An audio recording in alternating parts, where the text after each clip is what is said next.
조선 왕들의 비밀스러운 왕좌 이야기, 메와틀의 영광과 광해의 반란. 청취자 여러분. 오늘은 조선 500년 역사 속에서 가장 은밀하고 가장 충격적이며 동시에 가장 인간적인 궁중 비화를 파헤쳐 볼 시간입니다.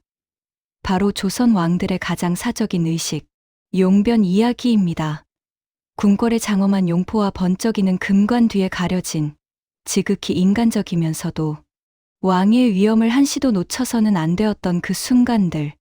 왕이 메와틀에 앉는 순간 궁궐 전체를 감쌌던 숨막히는 정적과 시종들의 눈물겨운 긴장감을 함께 상상해 봅시다. 조선실록의 기록과 수많은 궁중 사료를 분석하고 여기에 제가 가진 모든 해학적 상상력을 더했습니다. 왕의 용변 전후의 궁중의식, 시종들의 처절한 심리전, 그리고 그 뒤에 숨겨진 왕실의 은밀한 비밀까지. 자, 이제 편안한 마음으로 이 이야기는 앉는 것이 주제이니 몸을 숙이고 경청하십시오. 제1부 메와틀의 탄생, 위엄과 향기의 아이러니. 먼저 왕의 용변 도구인 메와틀부터 자세히 살펴봅시다. 이것을 일반 백성의 변기와 동일시하는 것은 왕실에 대한 큰 불충입니다. 이것은 왕실 전용으로 최고의 장인이 만든 황제급 이동식 의뢰용 좌변기였습니다. 이 메와틀은 단단하고 귀한 고급 원목으로 디귿자 모양의 본체를 제작했습니다. 왕의 신체가 직접 닿는 좌판 부분은 가장 부드럽고 따뜻한 붉은 비단을 여러 겹 덧대어 깔았는데, 이는 왕의 체온이 차가운 나무나 도기에 닿아 놀라는 것을 막기 위함이었습니다. 아래에는 굴이나 최고급 백자 도자기로 만든 용변 그릇을 서랍처럼 매끄럽게 삽입했습니다. 이 섬세한 만듦새만 보아도 왕의 일상에 얼마나 많은 정성이 들어갔는지 알 수 있습니다. 이 도구의 이름인 메와틀은 왕실의 고상한 은유적 표현의 정수입니다. 왕의 대변을 매화라고 고상하게 칭했는데, 왕의 그것은 매화처럼 고귀하고 향기롭다는 뜻을 담은 것입니다. 소변은 즉 비처럼 백성에게 은혜롭게 내린다는 신성한 의미를 부여했습니다. 왕의 신체를 숭고하게 포장하려 했던 궁중 문인들의 눈물겨운 노력이 느껴지는 대목이지요. 이 메와틀은 왕의 건강 상태를 진단하는데 사용되는 신성한 물건이었으며 국립고궁박물관 유물처럼 왕의 일상에 중요한 비중을 차지했습니다. 왕의 곁을 그림자처럼 따라다니며 왕이 어디서든 보리를 볼 수 있도록 대기했습니다. 왕이 나지막이 짐이 잠시 매화를 피울 시간이로다 하고 명령을 내리는 순간 모든 시종들은 동작을 멈추고 긴장합니다. 이 명령은 단순히 화장실에 가겠다는 뜻이 아니라 왕의 위엄이 잠시 멈추고 인간적 순간이 시작된다는 은밀한 신호였습니다. 궁궐 전체는 숨막히는 정적과 동시에 성공적인 의식을 위한 긴장감으로 채워지는 것입니다. 제2부 태종의 위엄, 시종들의 극한 직업. 자, 이제 왕의 용변 의식이 시작됩니다. 태종 이방원 시대를 가정해 봅시다. 철혈 군주 태종도 이 시간만큼은 지극히 인간적이었습니다. 이른 아침, 왕이 명령하면 젊고 힘 좋은 내시, 돌로 이루어진 매화조가 떨리는 손으로 매화틀을 들고 침전으로 들어옵니다. 그들은 절대 소리를 내거나 왕과 눈을 마주쳐서는 안 됩니다. 한 내시는 매화틀을 왕의 자리 옆에 정확한 각도와 거리로 설치하고, 다른 내시는 왕의 불편함을 덜고 냄새를 가리기 위해 향이 강한 향초를 급히 피웁니다. 향초 연기가 자욱하고 내시들의 심장은 두근거립니다. 왕이 붉은 용포를 살짝 걷어 올리고 매화틀에 앉습니다. 평소의 호령 대신 왕의 얼굴에는 고뇌와 해방감이 교차합니다. 태종 어젯밤 과하게 먹었던 산의 진미가 이제야 풀리는구나. 그래, 이 모든 음식은 백성이 바친 정성이니 짐은 이를 제대로 소화해야 백성에게 보답하는 것이다. 왕의 신음소리나 사소한 소리가 궁궐의 고요를 깨자 시종들은 고개를 숙인 채 서 있습니다. 이때 극한의 직업 정신이 요구됩니다. 길동 내시 폐하, 제발 한번 해. 이 향초 연기가 매화의 기운에 지고 있습니다. 저는 지금 코가 마비되는 직전입니다. 춘삼 내시 나는 보지 않았다. 듣지 않았다. 나는 이 세상에 존재하지 않는 투명인간이다. 그리고 최악의 상황. 용변 중에 태종이 국사를 논하기 시작합니다. 태종 대신들이 아랫 명나라 사신과의 직서 문제는 어떻게 생각하는가? 우리의 압록강 군사 배치를 논하라. 이 문제에 대한 그대들의 충언을 듣고 싶다. 시종들은 얼굴이 시뻘겋게 달아오르며 혼란에 빠집니다. 시종들 폐하. 지금은 국사가 아니라 매화 시간입니다. 이 중대한 논의를 이 장소에서 이 순간에 하시다니요. 실제 답변 예. 폐하의 고귀한 지혜가 빛나옵니다. 소신들이 밤새도록 이 문제를 연구하여 폐하께 자세히 아르겠나이다. 왕은 위험을 놓지 않기 위해 굳건히 앉아 있지만 시종들은 공포와 민망함 그리고 땀으로 범벅이 되어 이것이 조선 왕실의 진정한 이면인가 한탄합니다.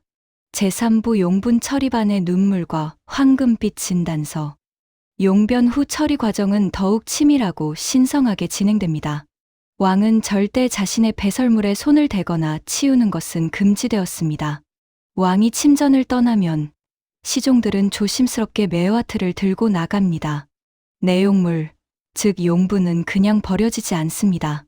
법도에 따라 가장 먼저 어이유이에게 보내져 왕의 건강 상태를 진단하는 가장 중요한 샘플로 사용되었습니다.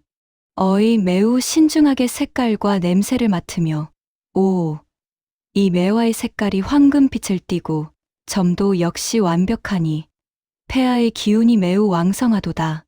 오늘 아침 매화는 지극히 완벽한 상태. 어이의 이 한마디에 매화조 시종들은 그제야 안도의 한숨을 쉽니다. 만약 변의 상태가 좋지 않았다면 왕이 식단 관리 실패를 이유로 담당 상궁이나 시종들이 무거운 벌을 받았으니까요. 건강 진단이 끝난 용분은 궁궐 밖으로 나가는 최고급 유기질 비료로 쓰였습니다. 왕의 은혜가 백성의 논밭을 기름지게 하는 복풀이라는 의미를 부여하면서 말이죠. 초기 조선 시대에는 배수 시설이 미비해 아예 돼지우리 바로 위에 화장실을 지어 자연 분해를 유도하는 방식을 쓰기도 했습니다. 시종들은 이 용분을 들고 가면서 이 용분으로 돼지들이 왕처럼 살찌겠네 라고 한탄했고 동료에게는 쉿, 왕의 매화가 돼지 먹이가 된다니 이것이야말로 왕실의 대회비 중의 대회비다 라고 속삭입니다. 여름철 궁궐 안의 냄새는 향초와 약초로 통제되었지만 시종들의 코는 매일 왕의 향기라는 고문에 시달렸을 것입니다. 퇴근 후 한 시종이 오늘도 궁궐에서 매화 농사 짓다 왔네 라고 아내에게 투덜대는 모습은 상상만 해도 눈물 겹도록 웃깁니다. 제4부 광해군의 혁명, 매화틀을 거부한 유일한 왕. 이제 광해군의 매화틀 거부라는 역사적 반란 이야기입니다. 광해는 매화틀을 거부한 조선 왕실 역사상 유일무이한 혁명가로 알려져 있습니다. 실록에는 그의 검소함이 기록돼 있죠. 그는 전란 후 궁궐 복구 과정에서 사치와 허례허식을 극도로 싫어했습니다.